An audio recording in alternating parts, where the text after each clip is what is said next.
Welcome to the Real Estate Syndication Show. Whether you are a seasoned investor or building a new real estate business, this is the show for you. Whitney Sewell talks to top experts in the business. Our goal is to help you master real estate syndication. And now your host, Whitney Sewell. This is your daily real estate syndication show. I'm your host, Whitney Sewell. Today our guest is Leiva. Thanks for being on the show, Louis. Oh, thank you for having me, brother. I appreciate it. Louis is CEO of Cultivating, based in New Jersey, has grown the company over 3,500% since October of 2016, runs multiple real estate businesses, is a licensed instructor, mentor, and speaker for auction.com, has been involved in over 2,000 transactions and closed over $500 million in sales. Well, Louis, that's a very impressive bio there. And so I'm looking forward to this interview and just speaking with you, getting to know you. So give the listeners and myself a little more about who you are and what your focus is. Oh, absolutely. So I'll try to wrap it up pretty quickly with my background. But I started a long time ago in real estate when I was 22 years old. And the reason why is because I had a passion for real estate ever since I was a child. And that stems because my family was never fortunate enough to own a home. We would have to move every year from apartment to apartment. And it seemed that home ownership was out of reach for my family, and real estate agents seemed to me to be like superheroes. I said, one day, maybe we'll own a house. That was like a dream that I had. And we finally did when I think it was 1995, my family bought a 2-family house. And that was one of the happiest days I can remember, man, because we tried several times and it was not easy, but we finally did it. After that, I felt like our family did a really great thing. A couple of years later, a friend of mine jumped into mortgages, and he told me, "Hey, you should think about refinancing your family's house because there's rates are a lot better now." So I talked to my mom and dad about it, and they agreed. So we pulled some cash out and dropped the rate, and we bought an investment property down the road. Wow! I think I must have been like 20 years old at the time. And I said, "Look, there's a 4-family house right down the road. Let's buy that property, and then we could rent it." And I knew nothing about renting real estate. I wasn't ready to be a landlord or anything like that. So it was a nightmare. We held that for about a year, and then we ended up selling it and made about $100,000 return on that house. So from that moment on, I caught the bug, and I did everything I could. At the time, I was working as a barber. I had my own barbershop, and I felt limited. I couldn't grow. It was day in and day out, the same routine, same people every week. I felt like I was trapped.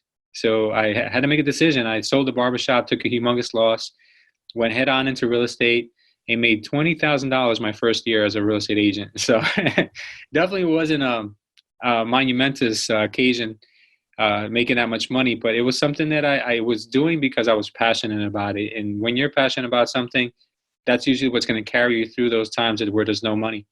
So I did. I stuck through it, and after my first year, I kind of caught the trend and how to do things the right way. And I said, you know what, I was doing things wrong my first year.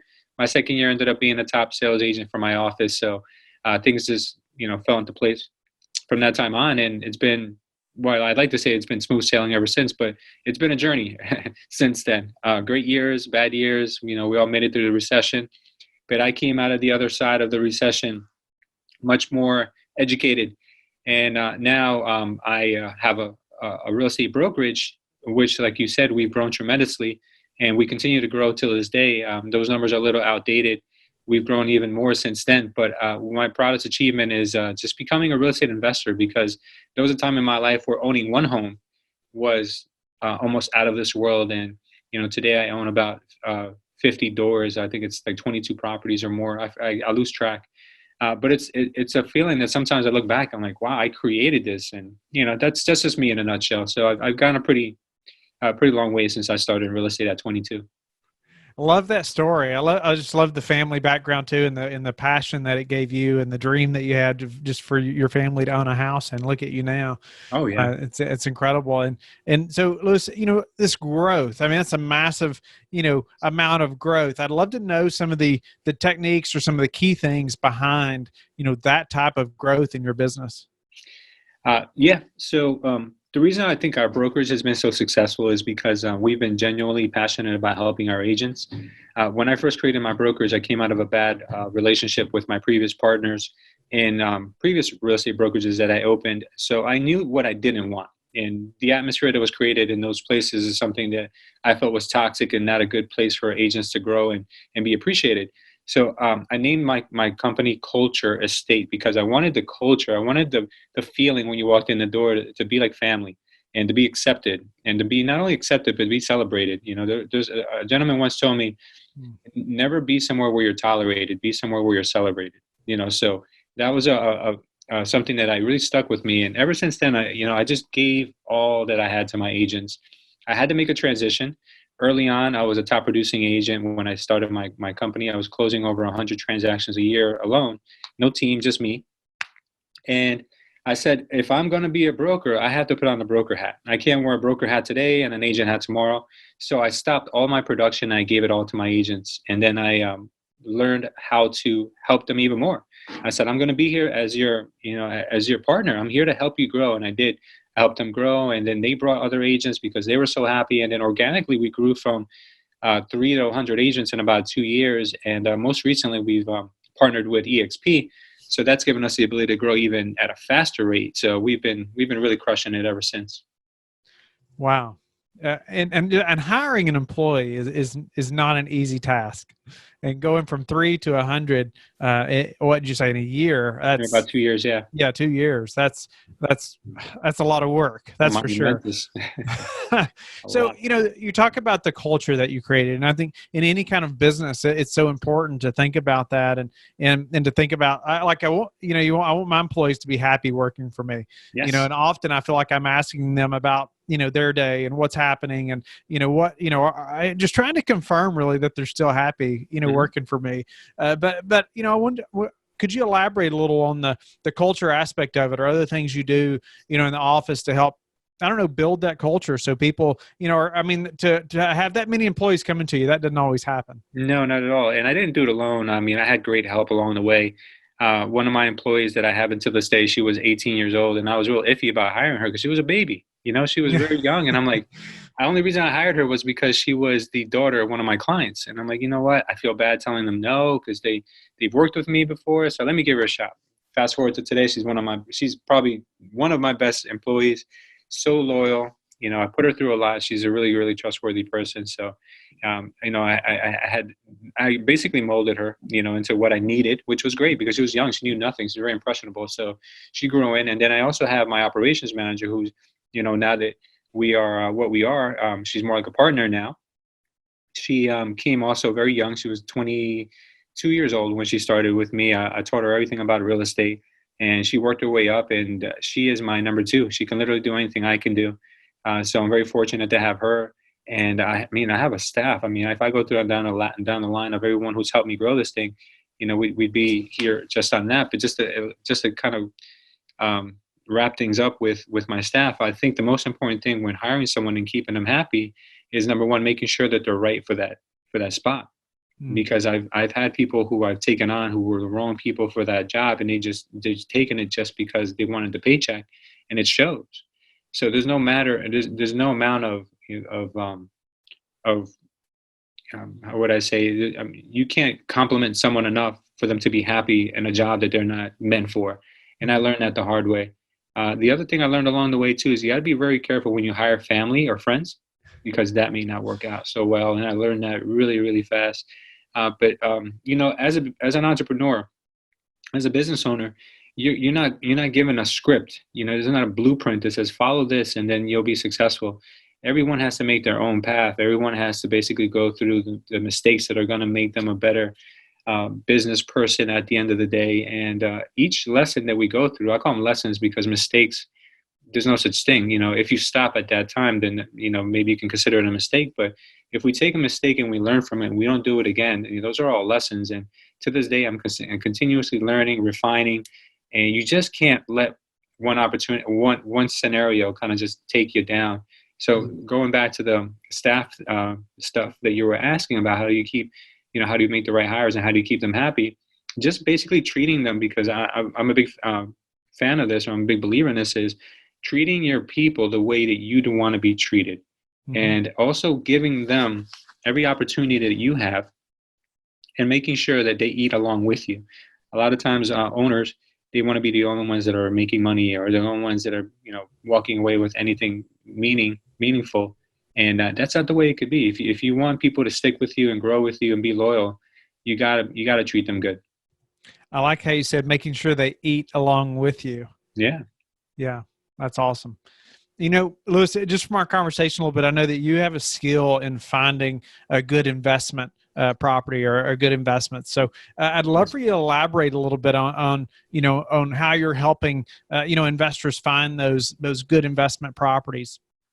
Oh, absolutely. So there was a time where sheriff sales were really good, and we created a program for our investors where we would go and just bid for them at the auction. And that was something that was shrouded in mystery in New Jersey, because it was like the good old boys club was the only ones that were allowed to kind of go in there and buy properties. They would intimidate people. I heard of people getting harassed and even assaulted for showing up to these auctions. So I was determined to change that, and I did. We were the first real estate company in New Jersey to actually create a program that allowed us to represent our clients, our investors, as proxy bidders. So we'd go in there and we'd proxy bid for them, pick up. I mean, sometimes we'd pick up 3 properties in a day, and we'd have tremendous success because, we'd go in there. And meanwhile, no one's able to get anything on the MLS because everything's overpriced. And we go in there and we'd score deals for our clients. So we did really well with that for a few years. But now the well's running dry. So you got to get creative again. You got to reinvent your business. When people are zigging, you got to zag.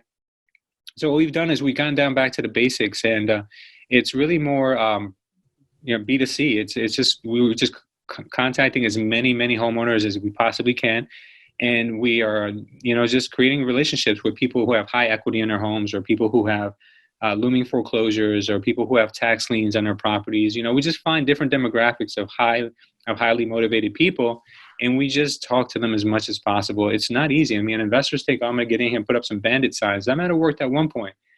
Nowadays, you got to really pound the pavement, hit the phones, and you got to do a lot of marketing. So that's what we've done. We've gotten back to just the basics of dealing with the public, and that's opened up a lot of opportunities for us, because most people aren't willing to do that.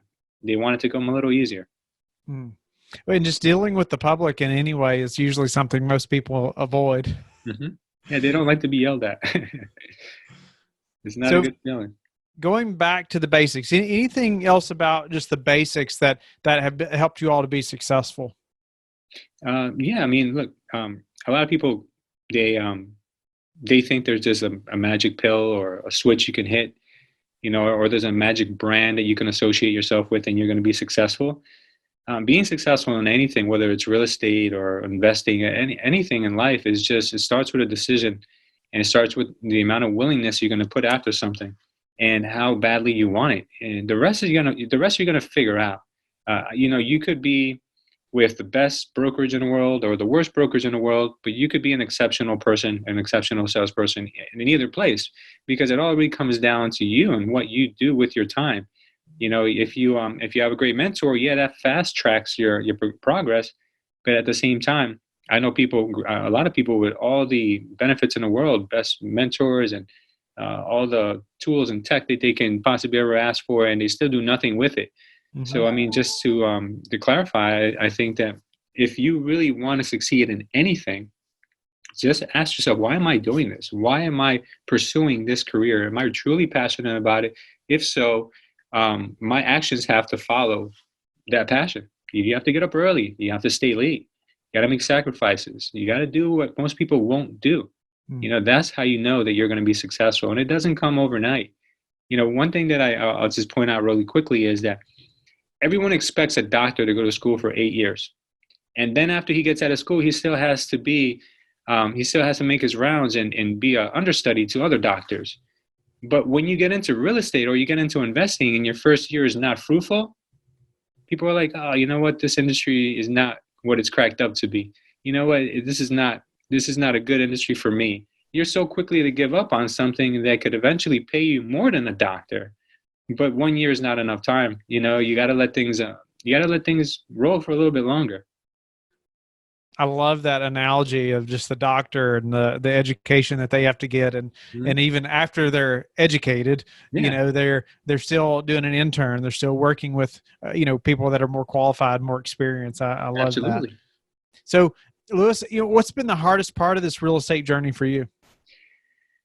The hardest part, honestly, there was a time recently, maybe last year, where I felt defeated. I felt demoralized because I put a lot of I put a lot of attention and emphasis into my agents, and I learned this pretty much the hard way. Uh, when your asset can walk away from you, that's a dangerous asset. So what I did was I put all my time and emphasis and work on my agents and making sure they had everything they needed and building them up. And once they felt like they pretty much had everything down pat, they didn't need me anymore. So they'd walk out and they go somewhere where they're being offered a little bit more commission. And I personally, I told them, listen, if they're offering you that much, go. I'm not going to hold you back. That's a good decision for you and your family. I can't compete with that. And that was the hardest part for me, is figuring out that, that human needs and human nature is always gonna be there. So in this business, the human element is big. So there was a time where I was a little bit depressed about, why continue building this business if all they're going to do is walk away after a few years. There has to be a better way. And I did, man. I came to terms and I figured out that there is a much better way. And we recently did a partnership with EXP Realty, who has actually created the most comprehensive retention system I've ever seen in any brokerage. So now we've taken the best elements of my company and we've teamed it up with their model. And we seem to be now cultivating people for the long term and not just for the next few years. Nice. So, Lewis, as an investor, how are you prepared for this potential downturn? Oh, I can't wait. So the last downturn, I don't think many of us were prepared for it because it just seemed like the sky was falling. So I've come to understand now that nothing lasts forever. As bad as it seemed in 08 and, even 9, we came out of it. So I'm liquidating a few properties right now. I'm keeping myself, at least with some cash on the sideline. And there's going to be a lot of opportunities, during that period where people are going to be like, I just need to get out. I want to get rid of this. Right now, I know there's a very big lack of multifamily homes. And when I say multi, I mean like the stuff that you guys syndicate, the 20, 40, 50, 100, 200 unit, complexes. That stuff is really hard to come across now. And the stuff that is on the market, you're paying 5 caps on. It's crazy. You see investors like Grant Cardone leaving the Sun Belt and going to Maryland and Boston and now buying stuff after he's always been, opposed to that. So, it's really tough right now to get a deal. But I think right now the best thing you can do is kind of position yourself for a downturn. And when that does come, be mentally strong enough to know that you're never going to be able to time the market. And what I mean by that is most people will hold on and not buy anything until the sentiment starts to pick up again. But by that time, it might be too late. So what you got to remember is there's a thing called dollar cost averaging. That what it means is if you buy stuff as it comes to you, and if it cash flows and it makes sense, just buy it, because you're never going to be able to time the market on the day that it's the lowest, or sell on the day that it's the highest. What you need to do is just buy as the opportunity comes, if it makes sense. And over time, you're going to do better than trying to time the market. And that's not something I created. That's Warren Buffett. If it works for him, I'm going to take advice from the guy who's worth, $80 billion. So I've applied that to real estate and it's worked for me. And I've never tried to time the market, but I've done well because I've always bought when the deal made sense. I thought that sounded like similar to what was things I've heard Buffett say or talk about his technique. So Lewis, what's a way you've recently improved your business that we could also apply to ours? Recently, the biggest improvement I think I've made is just being able to delegate my busy work. There's one thing I can't stand is doing $20 an hour jobs. And there's people who can do it better than you. And there's people who could do it more efficiently than you. And what I've done most recently now is I've been able to leave the office and do a lot more networking with people, because prior to making my partnership with EXP, I had to do all the training, all of the compliance, and I had to do all the putting out the fires and all the things I had to be in the office for. And I started to feel like a slave, like I was at the barbershop back in the early 2000s. So I was now. Then I made this partnership, I don't have to be in the office anymore at all. So the last 40 days, every single day I've been out on the road. I've been going out and networking, meeting new people, getting in front of audiences that I would have been able to reach before. I'm doing a lot more interviews with people on my show and on their shows. So it's just because it's almost been too good to be true. And I feel it, and I feel it, and my agents see it. And they even say to my operations manager, I haven't seen Louis this happy ever. So it really does matter big time what you do with your time that makes you happy. Busier is not always better. Sometimes just being less busy with the stuff that doesn't make you any money is just as important as getting that slam dunk deal, or being able to recruit 20 people this month. I think you just need to be able to make sure that you delegate the work that doesn't make you happy and doesn't make the needle move, and you just concentrate on things that make you happy and the things that really do bring forward the vision that you have for your company and for yourself. What's the number one thing that's contributed to your success? Maybe we've already mentioned it, but go ahead. Well, you know what? I didn't know this until recently, but I think the biggest thing that's contributed to my success is God. I just want to talk about that for a second, because I wasn't always an angel. My mom always tried to pray for me as a kid, but I always did my things my way, and I had a lot of bad habits as a kid, and alcohol was a problem for me at one point. But luckily I've been delivered from all those things now, and I have such a clear mind, and God has given me so many opportunities in life that I wouldn't have ever been able to make it this far without His blessing. And I do feel that all the opportunities we have in life, we seem to sometimes think it's luck, but it's not luck, man. It's not. I just believe that, doing the right thing for others and doing the right thing for humanity, and having a plan that's not only going to enrich you and glorify you, it's for a better cause and bigger cause. I think that God knows who's going to be a good steward of the money that's coming their way. So, the more conscious you can become about how you can help others, I think the more successful you'll get. Well, that goes right into, tell us how you like to give back. Okay, so there's a few organizations, but I'll talk about the one I'm most passionate about. There's an organization named ourrescue.org. What they focus on is delivering childhood slaves, from bondage. There's a problem in this world that I found out about a few years ago, that there are more childhood slaves and slaves, period, in this day and age than there ever have been in human history. And unfortunately, a lot of them are children, and they're trafficked for sexual purposes. And being a father of two little girls, I could only imagine what it must feel like to lose one of your children and not know where they are. They don't show up. If they don't show up, dead, your mind goes crazy thinking about, could they have been kidnapped? Could they be on the other side of the world? These types of things, they happen, unfortunately. But for every $2,500 that our organization, my office has contributed, we're technically able to free one child from slavery. And it's not like a barter system where you pay them $2,500 and you free someone, but there's special ops people who are ex-Navy SEALs, ex-Green Berets, who volunteer their time, and they go on these operations all over the world, and they bust these criminal enterprises from having these slavery rings that they have. So it's really, it looks like a movie. I mean, I've seen some of the clips when they show them after they've been released, but it's unreal. And so that's one of the organizations that we've been near and dear to, and obviously giving back to our community and giving back to to my church, and being able to just provide to schools in third world countries. Those are the things that we kind of focus our time and efforts on the most, and anything to do with children. And we usually have done a lot with that.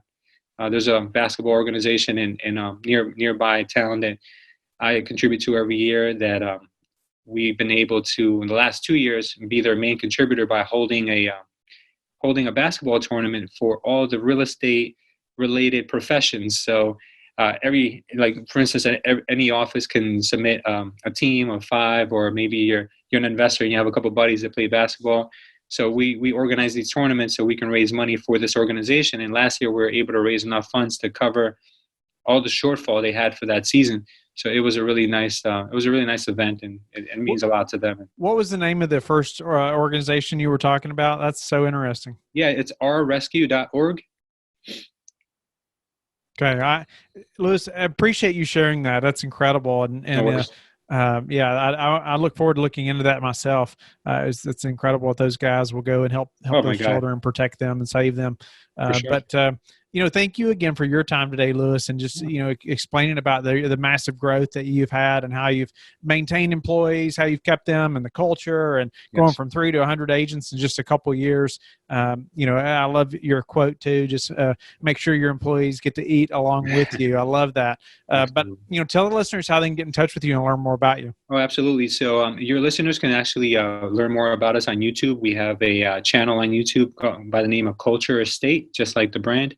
Culture Estate. There you can, we have a lot of free training videos where you can learn about investing, about real estate.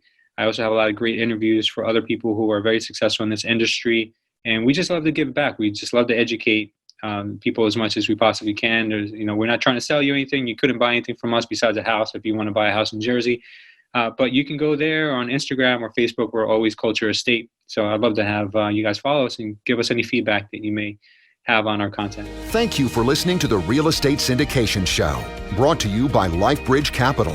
LifeBridge Capital works with investors nationwide to invest in real estate, while also donating 50% of its profits to assist parents who are committing to adoption.